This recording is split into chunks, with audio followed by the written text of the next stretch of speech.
with me to Genesis chapter 3, verse 16. And here we see the account of the curse, of course, where, sorry, I've actually sent you too far. Genesis chapter 3, verse 1, where we see the fall. The fall happens before the curse happens in response to the fall. The fall in Genesis 3, verse 1, now the serpent was more crafty than any other beast in the field that the Lord God has made. He said to the woman, if you don't already know that things are on its head by that point in the verse, you don't have a biblical sexuality or view of gender.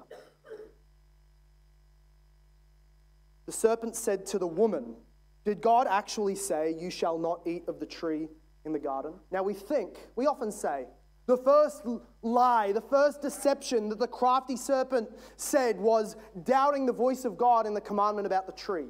Wrong. He's even more crafty than that. The first deception he did was before he opened his mouth.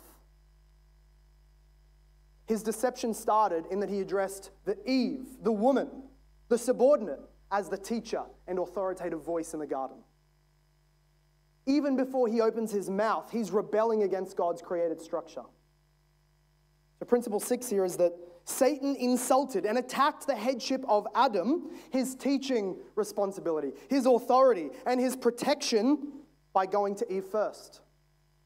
He was the first feminist. I need to quote my wife when she's said something that I've heard for the first time. Satan was the first feminist. Satan was the first theological egalitarian. So she quoted Adam's teaching wrongly and then was deceived and then ate. Adam, on the other hand, didn't step in, didn't teach Satan who was in charge, didn't correct his wife's misquotation, didn't reiterate the law of God and then move Satan on. He watched, he was passive, and sinned by eating, though he knew it was wrong. Adam was the first male feminist. Adam was the first beta male. The fall occurred, literally, the fall occurred because God's good design of gender roles were turned on their head. That's what happens.